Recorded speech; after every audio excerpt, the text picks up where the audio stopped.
राधे राधे, जय श्री कृष्णा। नमस्कार दोस्तों, स्वागत है आप सभी का मेरे YouTube चैनल आर के भक्ति ज्ञान में। प्रिय भक्तजनों, आज की वीडियो में आप सुने माघ पूर्णिमा की व्रत कथा। आइए भक्तों, कथा को प्रारंभ करते हैं। उससे पहले जिन भक्तों ने अभी तक हमारे चैनल को सब्सक्राइब नहीं किया है वो हमारे चैनल को सब्सक्राइब करें। वीडियो अच्छी लगे तो वीडियो को लाइक करें और कमेंट में राधे राधे जय श्री कृष्णा अवश्य लिखें। कथा।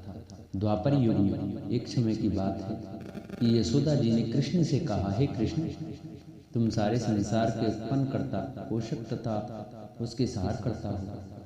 आज कोई ऐसा व्रत मुझसे कहो जिसके करने से मृत्यु लोक में स्त्रियों को विधवा होने का भय न रहे तथा यह व्रत सभी मनुष्यों की मनोकामनाएं पूर्ण करने वाला हो। श्री कृष्ण कहने लगे, हे माता, तुमने अति सुंदर प्रश्न किया है। मैं तुमसे ऐसे ही व्रत का सविस्तार कहता हूँ। सौभाग्य की प्राप्ति के लिए स्त्रियों को 32 पूर्णमासियों का व्रत करना चाहिए। इस व्रत के करने से स्त्रियों को सौभाग्य संपत्ति मिलती है। यह व्रत अचल सौभाग्य देने वाला एवं भगवान शिव के प्रति मनुष्य मात्र की भक्ति को बढ़ाने वाला है। यशोदा जी कहने लगी, हे कृष्ण, सर्वप्रथम इस व्रत को मृत्यु लोक में किसने किया था, इसके विषय में विस्तार पूर्वक मुझसे कहो। श्री कृष्ण जी कहने लगे, किस भूमंडल पर एक अत्यंत प्रसिद्ध राजा चंद्रहास से पालित अनेक प्रकार के रत्नों से परिपूर्ण कातका नाम की एक नगरी थी। वहां पर धनेश्वर नाम का एक ब्राह्मण था और उसकी अति सुशीला रूपवती पत्नी थी। दोनों ही उस नगरी में बड़े प्रेम के साथ रहते थे। घर में धन धान्य आदि की कमी नहीं थी। उनको एक बड़ा दुख था कि उनकी कोई संतान नहीं थी। इस दुख से वे अत्यंत दुखी रहते थे। एक समय एक बड़ा तपस्वी योगी उस नगरी में आया। वह योगी उस ब्राह्मण के घर को छोड़कर अन्य सब घरों से भिक्षा लेकर भोजन किया करता था। रूपवती से वह भिक्षा नहीं लिया करता था। उस योगी ने एक दिन रूपवती से भिक्षा न लेकर किसी अन्य के घर से भिक्षा लेकर गंगा किनारे जाकर भिक्षान्न को प्रेम पूर्वक खा रहा था कि धनेश्वर ने योगी का यह सब कार्य किसी प्रकार से देख लिया। अपनी भिक्षा के अनादर से दुखी होकर धनेश्वर योगी से बोला, महात्मन, आप सब घरों से भिक्षा लेते हैं परंतु मेरे घर की भिक्षा कभी नहीं लेते, इसका क्या कारण है? योगी ने कहा कि निसंतान के घर की भी पतितों के अन्न के तुल्य होती है और जो पतितों का अन्न खाता है वह भी पतित हो जाता है। क्योंकि तुम निसंतान हो, अतः पतित हो जाने के भय से मैं तुम्हारे घर की भिक्षा नहीं लेता। धनेश्वर यह बात सुनकर अपने मन में बहुत दुखी हुआ और हाथ जोड़कर योगी के पैरों पर गिर पड़ा तथा आर्तभाव से कहने लगा, हे महाराज, यदि ऐसा है तो आप मुझको पुत्र प्राप्ति का उपाय बताइए। आप सर्वज्ञ हैं, मुझ पर अवश्य ही यह कृपा कीजिए। धन की कमी मेरे घर में कोई नहीं है परंतु मैं पुत्र न होने के कारण अत्यंत दुखी हूँ। आप मेरे इस दुख का हरण करें, आप सामर्थ्यवान हैं। यह सुनकर योगी कहने लगे, हे ब्राह्मण, तुम चंडी की आराधना करो। घर आकर उसने अपने स्त्री से यह सब वृतांत कहा और स्वयं तप के निमित्त वन में चला गया। वन में जाकर उसने चंडी की उपासना की और उपवास किया। चंडी ने 16वें दिन उसको स्वप्न में दर्शन दिया और कहा, हे धनेश्वर, जा तेरे पुत्र हो, परंतु वह 16 वर्ष की आयु में ही मृत्यु को प्राप्त हो जाएगा। यदि तुम दोनों स्त्री पुरुष 32 पूर्णमासियों का व्रत विधि पूर्वक करोगे तो वह दीर्घायु होगा। जितनी तुम्हारी सामर्थ्य हो आटे के दिए बनाकर शिव जी की पूजा करना, परंतु पूर्णमासी को 32 हो जाने चाहिए। प्रातःकाल आने पर इस स्थान के समीप ही तुम्हें एक आम का वृक्ष दिखाई देगा। उस पर तुम चढ़कर एक फल तोड़कर शीघ्र अपने घर ले जाओ। अपनी स्त्री से यह वृत्तांत कहना। ऋतु स्नान के पश्चात वह स्वच्छ होकर श्री शंकर जी का ध्यान करके उस फल को खा लेगी। तब शंकर भगवान की कृपा से उसका गर्भ हो जाएगा। तब वह ब्राह्मण प्रातःकाल उठा तो उसने उस स्थान के पास ही एक आम का वृक्ष देखा जिस पर एक अत्यंत सुंदर आम का फल लगा हुआ था। उस ब्राह्मण ने उस आम के वृक्ष पर चढ़कर उस फल को तोड़ने का प्रयत्न किया, परंतु वृक्ष पर कई बार प्रयत्न करने पर भी वह चढ़ न पाए।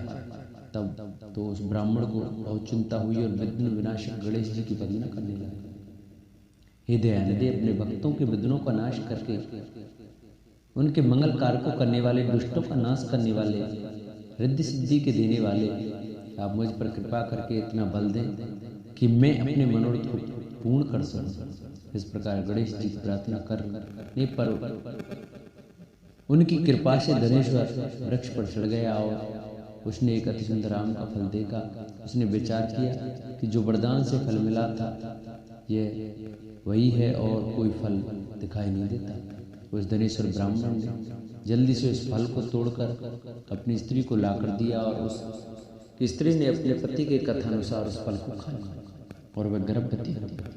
देवी जी की असीम कृपा से उसे एक अत्यंत सुंदर पुत्र प्राप्त हुआ, जिसका नाम उन्होंने देवीदास रखा।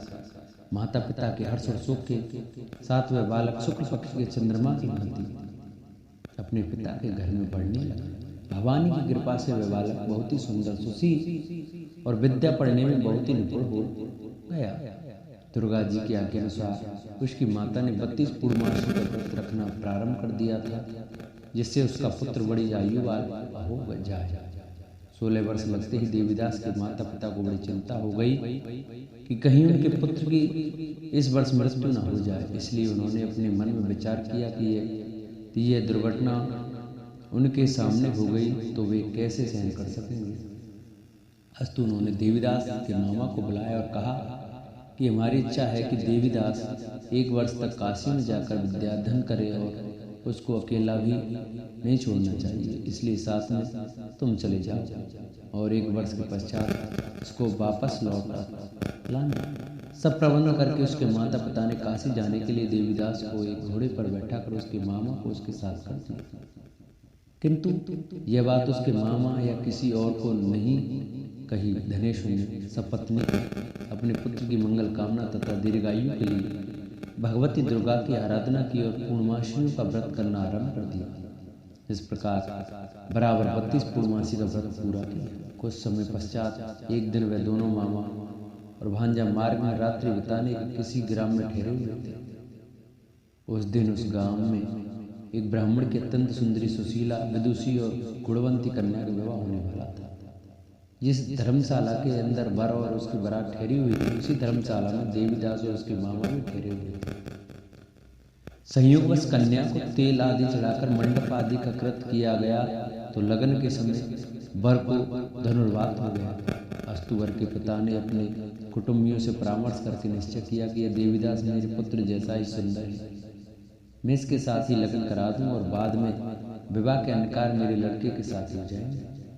ऐसा सोचकर देवीदास के मामा से जाकर बोला कि तुम थोड़ी देर के लिए अपने भांजे को हमें दे दो, जिससे विवाह के लगन का सब कृत्य सुचारू रूप से हो सके। उसका मामा कहने लगा कि जो कुछ भी मधुपर्क आदि कन्या दान के समय वर को मिले वह सब हमें दे दिया जाए तो मेरा भांजा इस बारात का दूल्हा बन जाए। यह बात वर के पिता स्वीकार कर लेने पर उसने अपना भांजा वर बनने को भेज दिया और उसके साथ सब विवाह कार्य रात्रि में विधिपूर्वक संपन्न हुए। पत्नी के साथ वह भोजन न कर सका और अपने मन में सोचने लगा कि न जाने यह किसकी स्त्री होगी। एकांत में सी सोच में कर्म निश्वास छोड़ने लगा तथा उसकी आंखों में आंसू भी आ गए। तब बधू ने पूछा कि क्या बात है, आप इतने उदासीन व दुखी क्यों हो रहे हैं। तब उसने सब बातें जो वर के पिता व उसके मामा में हुई थी उसको बता दी। तब कन्या कहने लगी कि यह ब्रह्म विवाह के विपरीत हो कैसे सकता है। देव, ब्राह्मण और अग्नि के सामने मैंने आपको ही अपना पति बनाया, इसलिए आप ही मेरे पति, मैं आपकी ही पत्नी रहूंगी, किसी अन्य की कदापि नहीं। तब देवीदास ने कहा ऐसा मत करिए, क्योंकि मेरी आयु बहुत थोड़ी है, मेरे पश्चात आपकी क्या गति होगी। इन बातों को अच्छी तरह विचार लो। परंतु वह दृढ़ विचार वाले थे। बोली कि जो आपकी गति होगी वह मेरी गति होगी। हे स्वामी, आप ठहरिए और भोजन करिए, आप निश्चय ही भूखे होंगे। इसके बाद देवीदास और उसकी पत्नी दोनों ने भोजन किया तथा शेष रात्रि वे सोते रहे। प्रातःकाल देवीदास ने अपनी पत्नी को 3 नगों से जड़ी हुई एक अंगूठी दी, एक रूमाल दिया और बोला, हे प्रिय, इसे लो और संकेत समझकर स्थिर चित्त हो जाओ। मेरा मरण और जीवन जानने के लिए एक पुष्प वाटिका बना लो, उसमें सुगंधी वाली एक नवमल्लिका लगा लो, उसको प्रतिदिन जल से सींचा करो और आनंद के साथ खेलो कूदो तथा उत्सव मनाओ। जिस समय और जिस दिन मेरा प्राणांत होगा ये फूल सूख जाएंगे और जब ये फिर हरे हो जाएं तो जान लेना कि मैं जीवित हूँ। ये बात निश्चय करके समझ लेना, इसमें कोई संशय नहीं है। यह समझाकर वह चला गया। प्रातःकाल होते ही वहां पर गाजे बाजे बजने लगे और जिस समय विवाह के कार्य समाप्त करने के लिए वर तथा सब बराती मंडप में आए तो कन्या ने वर को भली प्रकार से देखकर अपने पिता से कहा कि यह मेरा पति नहीं है, मेरा पति वही है जिसके साथ रात्रि मेरा पाणी ग्रहण हुआ था। इसके साथ मेरा विवाह नहीं हुआ है। यदि यह वही है तो बताइए कि मैंने इसको क्या दिया। मधुपर्क और कन्यादान के समय जो मैंने भूषण आदि दिए थे उन्हें दिखाए तथा रात में मैंने क्या गुप्त बातें कही थी वह सब सुनाए। ताकि ने उसके कथानुसार वर को बुलाया। कन्या की सब बातें सुनकर वह कहने लगा कि मैं कुछ नहीं जानता। इसके पश्चात लज्जित होकर वह अपना सब मुंह लेकर चला गया और सारी बारात भी अपमानित होकर वहां से लौट गई। भगवान श्री कृष्ण बोले, हे माता, इस प्रकार देवीदास काशी विद्याधन के लिए चला गया। जब कुछ समय बीत गया तो काल से प्रेरित होकर एक सर्परात्रि के समय उसको डसने के लिए वहां पर आया।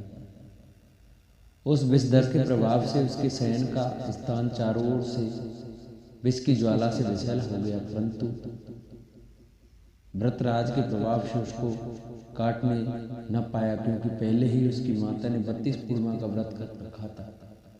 इसके बाद मध्या के समय स्वयं काल वहां पर आया और उसके शरीर से उसके प्राणों को निकालने का प्रयत्न करने लगा, जिससे वह मूर्छित होकर पृथ्वी पर गिर पड़ा। भगवान की कृपा से उसी समय पार्वती जी के साथ शंकर जी वहां पर आ गए।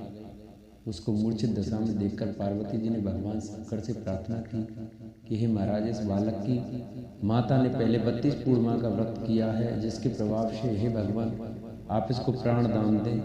भवानी के कहने पर भक्तवत्सल भगवान श्री शिव जी ने उसको प्राण दान दे दिया। इस व्रत के प्रभाव से काल को भी पीछे हटना पड़ा और देवीदास स्वस्थ होकर बैठ गया। उधर उसकी स्त्री उसके काल की प्रतिज्ञा किया करती थी। जब उसने देखा कि उस पुष्प वाटिका में पत्र पुष्प कुछ भी नहीं रहे तो उसको अत्यंत आश्चर्य हुआ और जब वह वैसे ही हरी भरी हो गई तो वह जान गई कि वह जीवित हो गए हैं।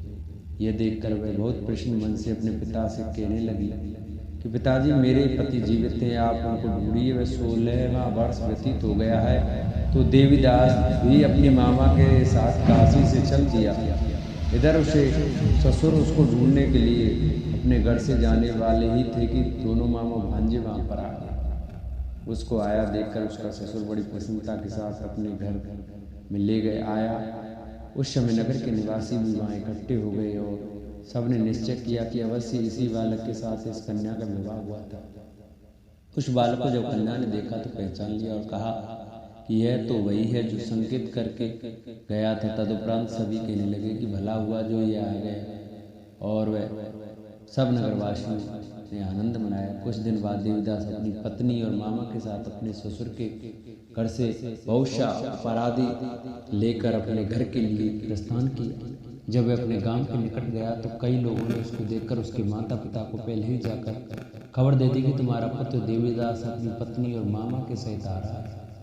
ऐसा समाचार सुनकर पहले तो उनकी बात का समर्थन किया तो उनको बड़ा आश्चर्य हुआ, लेकिन थोड़ी देर में देवीदास ने आकर अपने माता पिता के चरणों में अपना सिर रखकर प्रणाम किया और उनकी पत्नी ने अपने सास ससुर के चरणों को स्पर्श किया तो माता पिता ने अपने पुत्र और पुत्रवधू को अपने हृदय से लगा लिया और दोनों ही आंखों में प्रेमाश्रु बह चले। अपने पुत्र और पुत्रवधू के आने की खुशी में धनुष ने बड़ा भारी उत्सव किया और ब्राह्मणों को भी बहुत सी दान दक्षिणा देकर प्रसन्न किया। श्री कृष्ण जी कहने लगे, इस प्रकार धनेश्वर 32 पूर्णिमाओं के व्रत के प्रभाव से पुत्रवान हो गया। जो भी स्त्रियां इस व्रत को करती हैं वे जन्म जन्मांतर में वैधव्य का दुख नहीं भोगती और सदैव सौभाग्यवती रहती हैं। यह मेरा वचन है, इसमें कोई संदेह नहीं। मानना यह व्रत पुत्र पौत्रों को देने वाला तथा संपूर्ण मनोकामनाओं को पूर्ण करने वाला है। 32 पूर्णिमाओं के व्रत करने से व्रती की सब इच्छाएं भगवान शिव जी की कृपा से पूर्ण हो जाती हैं। बोलो शंकर भगवान की जय। जिन भक्तों को हमारी ये पूर्णमासी की कथा अच्छी लगी हो वो हमारी वीडियो को ज़्यादा से ज़्यादा शेयर करें, चैनल को सब्सक्राइब करें और कमेंट में ओम नमो भगवते वासुदेवाय ओम नमः शिवाय अवश्य लिखें।